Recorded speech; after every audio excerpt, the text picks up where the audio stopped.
Good morning everyone and welcome to my channel, and it's me again, ang inyong chismosong Kaalda Vlogger.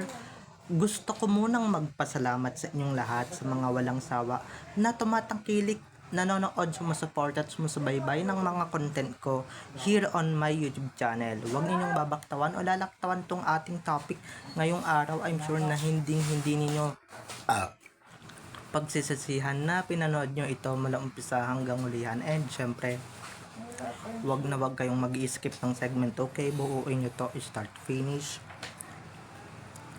Eto na, dumako na tayo sa ating main topic for today's video. Yes guys, finally.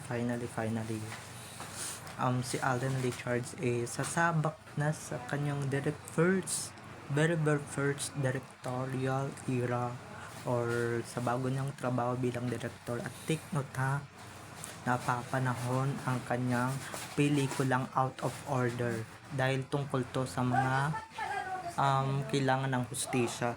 So eto na guys, watch this.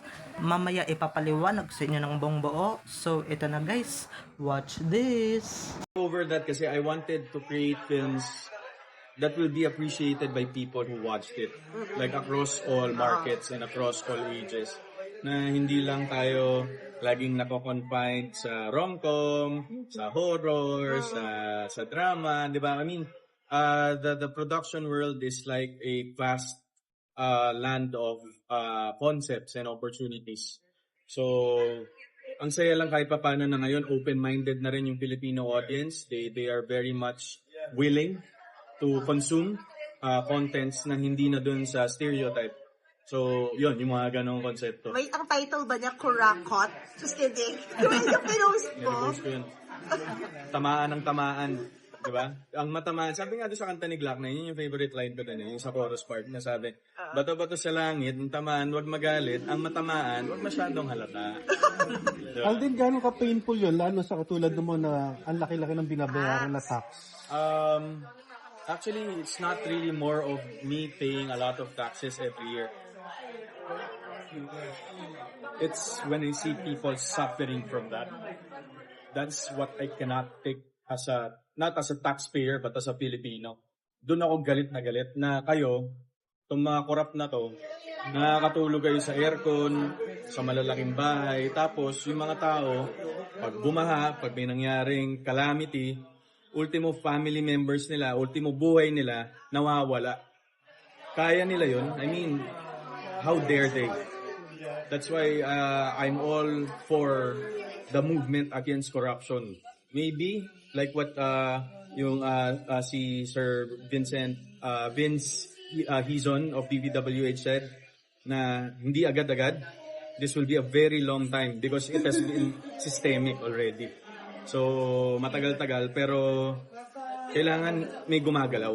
Yun eh. Huwag nating hayaan na mangyari na naman sa atin, bigla na lang tong mabaon sa limot. Because of, that's how I saw it. I've been reviewing past corruption cases in the government na parang all of a sudden, nakakalimutan siya. Tinatapalan siya ng iba-ibang klaseng balita just so people could forget. And the Filipinos are not stupid. We always remember. Especially right now with our platforms.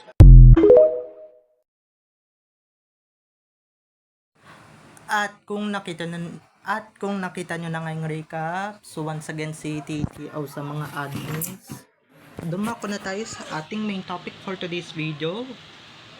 Napapanahon nga ang nalalapit na paglabas ng pelikula ni na Alden Richards at Heaven Paralejo sa Netflix, entitled Out of Order.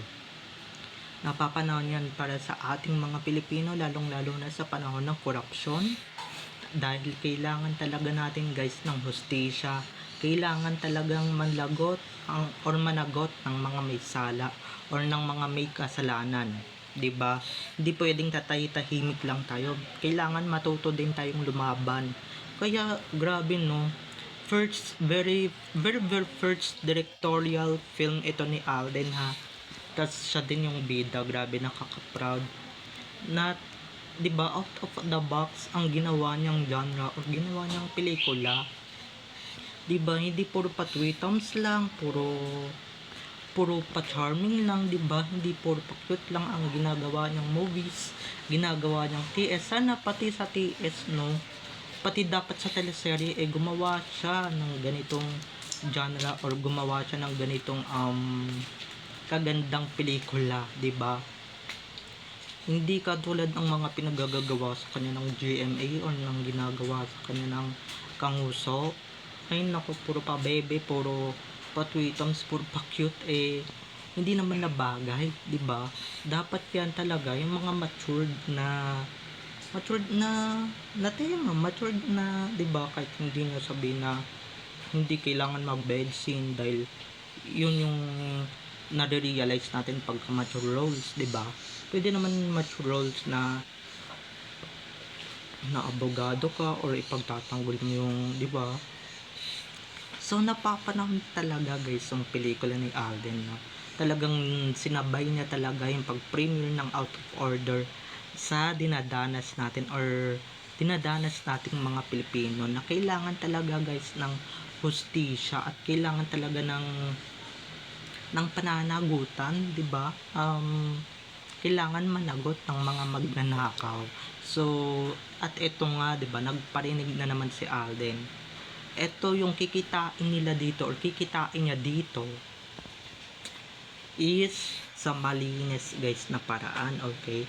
Sa malinis na paraan, sa malinis na gawain.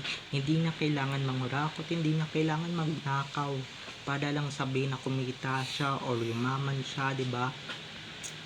Galing yan sa hard work, okay? Hindi yan galing sa pagnanakaw. Take note lang dahil baka mamaya may mambash na. So, ayun nga, no, kaso yung mga Pilipino nga kasi, 'di ba, lalo na yung ating presidente, hindi naman kayang magpakulong ng mga magnanakaw. Kaya, 'di ba, paano tayo magkakaroon ng hustisya? So, kung hindi man tayo magkaroon ng hustisya dito sa ating na sasakupan or pinatitirikan na Pilipinas, 'di ba, maski man lang dito sa pelikulang to, maiparanas, maipakita ni Alden talaga yung hustisyang karapat dapat sa atin, 'di ba? Yung karapat dapat na talaga nating makamit na hustisya na ang tagal, sobrang tagal na natin hinihintay, 'di ba? So, ayun na nga, hindi pa rin nakukulong yung mga dapat ikulong talaga, mga dapat magbayad, 'di ba? Hindi gaya sa mga ginagawang pelikula na or sa ginawang pelikulang to ni Alden, agad-agad may hustisya, 'di ba? Agad-agad may nanagot sa batas. Hindi gaya ngayon, 'di ba? Hindi kagaya kabaligtaran nito, talagang walang nanagot, walang nakulong, walang hustisya tayong nakakamtan, 'di ba? Walang ganun mga ka-ADN. Kaya, 'di ba, apakabolok ang sistema talaga dito sa Pilipinas. 'Di ba? Buti na lang may ganitong movies, no? May ganitong Out of Order. Isa tong law movie. Kakaiba to kay Alden, kakaiba to sa mga ginagawa niyang patwitams-twitams. Kaya sana please lang, 'di ba? Suportahan natin, and syempre kung may Netflix kayo, sa Netflix lang yan available at hindi sa mga sinihan, 'di ba? Syempre, 'di ba, ba't ka mag-aaksaya ng kuryente kung, 'di ba? At sana, 'di ba, worth it naman talaga kung ganyan mga pelikula yung ipapalabas or ipalalabas, 'di ba? Ganyang pelikula, ganyang klaseng kagandang pelikula. Hindi talaga masasayang yung kuryente ninyo at talaga maraming manonood na Pilipino, 'di ba?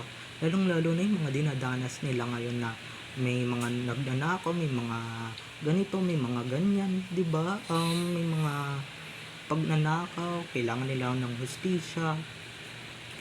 May mga naaakpe, may mga naaagrabyado na Pilipino, 'di ba? Kailangan natin talaga yung mga ganitong pelikula dahil nga, 'di ba? Ito yung magpaparealize sa atin ng mga bagay-bagay, 'di ba? Ng mga kung anong dinadanas natin ngayon, 'di ba? Yung nangyayari sa pelikula or yung nangyari sa pelikula rather, talagang 'Di ba? Talagang kabaligtaran ng totoong buhay. Yan yung sasabihin ko sa inyo. Kung sa pelikulang yan, nagkaroon ng hustisya yung inaapi. Dito sa Pilipinas, walang hustisya yung mga inaapi or yung mga ninanakawan, yung mga inaagrabyado.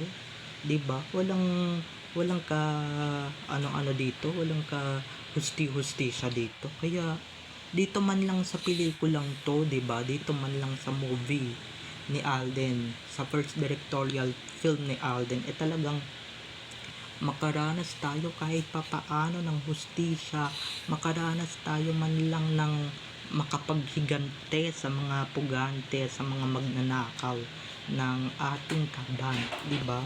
Hindi gaya ng mga ano diyan, ng iba na 'di ba hanggang ngayon free pa rin na nagagagala, free pa rin na nagwawalwa, 'di ba? Hindi pa rin nahuhuli, hindi pa rin talaga nahuhuli, hindi pa rin nananagot sa batas, 'di ba? Hindi pa rin talaga nalalagot sa mga kasalanang pinaggagawa nila. Kaya dito man lang sa movie na to, maranasan ng mga Pilipino talaga yung hustisyang hinahanap nila, 'di ba? Yung hustisyang hinahanap ng mga Pilipino nowadays, 'di ba? Tamang-tama. Hindi yung may kalamidad na nga sa Pilipinas or may nangyayari na nga ganito sa Pilipinas, gagawa ka pa ng walang katorya-toryang pelikula, 'di ba? Kaya sana man lang no, more movies na ganyan, 'di ba? More genres na ganyan. Di tama na yung patwitams, yung pabebe, yung pakyut, 'di ba? Tama na yung mga ganun. 'Di ba? Mga walang kwentang mga pelikula yung mga pinagagagawa nila, mga horror, 'di ba? Itong movie na to talagang tamang-tama talaga sa panahon ngayon. Kaya good job Tisoy, 'di ba? Good job, at talagang more movies to come na ganyan yung genre, 'di ba? Kahit diyan man lang makaranas tayo ng hustisya, makaranas tayo ng mga nananagot sa batas na mga magnanakaw na yan, 'di ba? Na hanggang ngayon hindi pa rin talaga nahuhuli, 'di ba? Hindi pa rin talaga tayo hangga't hindi pa nahuhuli yan, wala tayong hustisyang makakamtan, 'di ba? Wala tayong hustisyang makakamit kung ganyan. Dito man lang sa pelikula ni Alden nahuli, 'di ba? Tayo mga aping-api tayong mga Pilipino, tapos yung mga magnanakaw na yan, nandiyan pa rin sila, 'di ba? Paikot-ikot lang yan, pawalwal lang yan, pero totoo, 'di ba? Mga nagtatago yan, 'di ba? Nagpapakasaya yan, iba't ibang bansa, lalong-lalo na si Spaten, lalong-lalo na si Arjun, na kailangan din talaga malagot sa batas, 'di ba? Kailangan din talagang mahuli, kailangan din talagang mahuli, kailangan talagang malagot sa batas yun, dahil makakatakad naman yung yaman nun, 'di ba?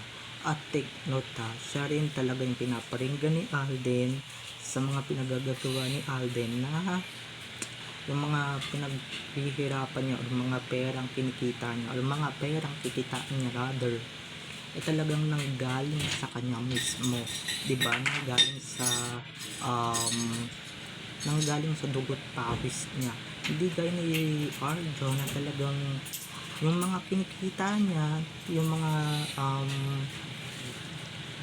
kinikita niyang pera, hindi naman galing sa mga naghihirapan niya. Oo nga, artista siya, pero wala naman siyang mga products na ginagawa tapos biglang yaman na gano'n, diba? Biglang nagkaroon ng resort. So yun lang mga ka-Adab Nation. Okay, so babay na mga ka-ADN, I love you all, have a nice day, keep safe, And God bless everyone. Don't forget to subscribe to my YouTube channel. And syempre, huwag ninyong kakalimutan na i-click ang notification bell para pag nag-upload ako, kayo agad ang unang-unang manonotify sa aking mga susunod pang i-upload na mga videos. So, bye-bye na mga ka-ADN. I love you all. Have a nice day. Keep safe. And God bless everyone. Bye-bye.